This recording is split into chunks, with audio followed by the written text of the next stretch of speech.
Salutations mes chers, je suis Crayon du service magnétique.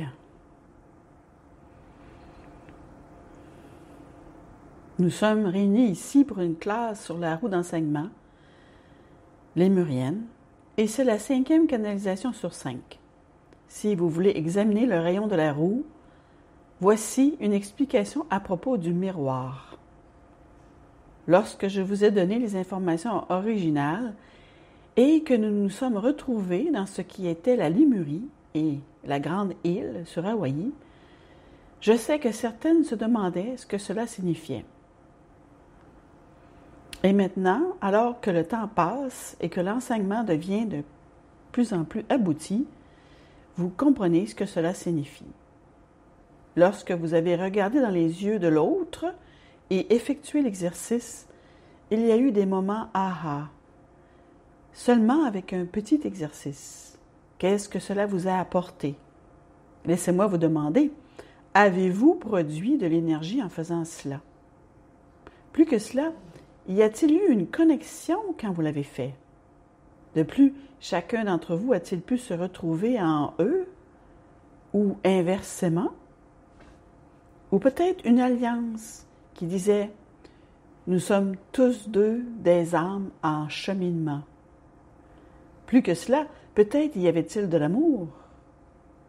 Un être humain traversant la vie à un autre traversant la vie, et vous ne reverrez peut-être jamais.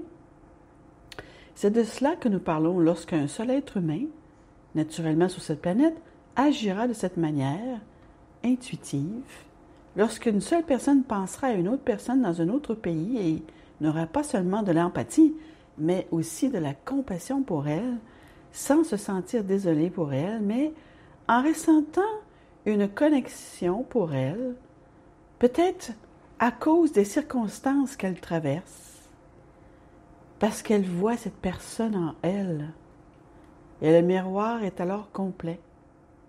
Vous savez que le miroir est un cercle.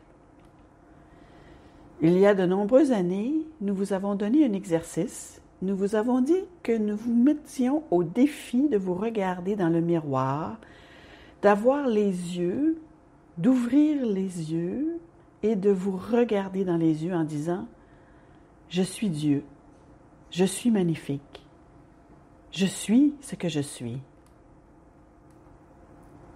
Et la plupart ont eu du mal avec cela, parce que ce n'est pas de cette façon que la planète fonctionne en ce moment. Il n'y a pas le respect, y compris de toi à toi. Et donc, le miroir devient une métaphore pour l'unité avec toutes les choses, mais surtout les connexions entre l'homme et l'homme. Si vous devez retenir quelque chose ces 2 jours de séminaire, si vous devez retenir quelque chose et que vous devriez en faire la liste, pourquoi ne pas commencer par ce point et finir également par ce point, cette connexion entre l'homme et la femme. Et ce sera la compassion pour l'autre, la compassion pour le voyage que vous avez toutes eu à faire. Il existe de nombreuses cultures qui n'ont pas les mêmes caractéristiques que les vôtres et leurs problèmes peuvent être complètement différents tout en étant émotionnellement très semblables. Alors que vous considérez la planète à travers les yeux des médias peut-être, ou simplement à travers votre connexion avec la Terre, pouvez-vous devenir une avec elle au point de la ressentir? Et c'est la consigne principale, s'il devait y en avoir une pour la vieille âme sur cette Terre, vous êtes le miroir du Créateur. Et en cela, il y a une énergie de compassion générationnelle qui crée ensuite une autre énergie au-delà de ce qui vous dépasse. Cet exercice qui vient d'être accompli, n'avez-vous pas ressenti qu'il créait une énergie qui allait au-delà de celle que vous aviez peut-être apportée? Cela devient alors l'histoire que nous racontons, selon laquelle vous criez des choses en tant que vieille âme compatissante parcourant cette planète. Imaginez une bulle de maturité ou de joie autour de vous parce que vous avez traversé des épreuves, que vous avez pris des décisions réfléchies, que vous vous tenez la tête haute en sachant qui vous êtes et que vous êtes le miroir de Dieu à chaque fois? Imaginez une bulle de 8 mètres de large, de plus de 20 pieds. Et quand vous marchez, elle vous suit. Et lorsque vous entrez dans une pièce, peut-être avec des collègues de travail ou des personnes que vous ne connaissez pas, peut-être même dans un théâtre, certains d'entre eux pourraient ressentir quelque chose, s'arrêter et vous regarder grâce à cette bulle. La bulle est la Merkaba, mais au-delà de cela, c'est votre bulle de joie. C'est l'attitude d'être une avec toutes les choses que vous transportez. Vous changez la société, mes chers, en étant gentille et compatissante. Dans votre pays, lorsqu'un serveur vient vous voir à une table, est-il un serveur ou fait-il partie de votre famille? Lorsque vous passez une commande à quelqu'un qui a eu une mauvaise journée et qui ne veut même pas vous regarder dans les yeux, pouvez-vous avoir cette connexion avec lui, avec elle, car il suit le même cheminement que toi? Il se trouve peut-être dans une situation différente à ce moment-là. Vous avez eu une mauvaise journée dans le passé, vous savez ce que c'est.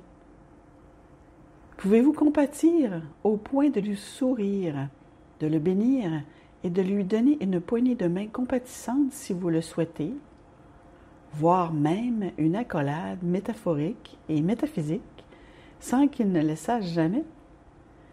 Et je vous le dis, cette personne le sentira. Elle le sentira. Et il se peut même qu'elle lève un instant les yeux vers vous, vers toi, et qu'il y ait une connexion momentanée où elle dira « Mais qui êtes-vous? Qui pourrait faire ça? » La réponse est que c'est une vieille âme sur cette planète qui mûrit en conscience, en attention et en conscience de l'unité qui vous entoure. Mes chers, le rayon du miroir est le rayon de Gaïa, car l'unité doit contenir une conscience de la nature.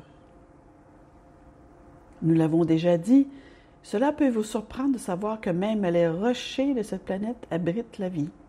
Il y a une vie multidimensionnelle d'une certaine sorte partout.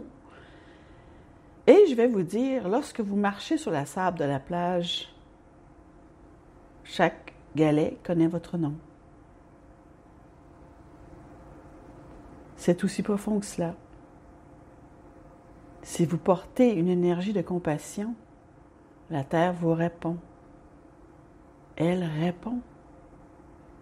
Les animaux répondent, oui, ah oui. Quand vous passez devant certains endroits, parfois les enfants répondent aussi. Et la raison de tout cela est que les choses qui sont les plus spectaculaires et que la majesté la plus grande sur la planète, celle qui fait tourner les têtes, est la vieille âme qui devient un maître et qui avance dans une bulle de compassion. Et ensuite, elle retourne simplement au travail ou dans sa famille, non pas en tant qu'orateur ou en tant qu'auteur, mais en tant qu'être humain ordinaire, amoureux, amoureuse de la terre. Et ça, mes chers, c'est la maîtrise. C'est l'enseignement, et cela a toujours été et sera toujours l'enseignement pour tous les humains en provenance de Crillon. Et cela se répandra ensuite d'humain en humain. Et je vous dis quelque chose maintenant que les futuristes regarderont avec du recul, en hochant la tête. Il y a une révolution de la compassion qui arrive. Il y a une évolution de la compassion qui arrive. Et la façon dont elle sera perçue au début sera différente de celle qu'elle deviendra. Au début, elle sera considérée comme inhabituelle, et plus tard, elle deviendra la nature humaine. C'est ce que nous enseignons à travers ce que nous avons vu se produire sur cette planète. Et nous vous répétons ceci. 2 pas en avant, 1 pas en arrière, c'est la voie du progrès. Si vous êtes bousculé dans le dos, relevez-vous et avancez, sachant que vous portez la lumière, alors que celui ou celle qui vous a bousculé ne la porte pas. C'est l'essentiel pour que vous compreniez à quoi ressembleront le progrès et l'évolution de la conscience. Je l'ai déjà observé auparavant et je vais le voir à nouveau ici même. Partez de cet endroit en étant transformé par rapport à ce que vous étiez en arrivant. Et c'est ainsi.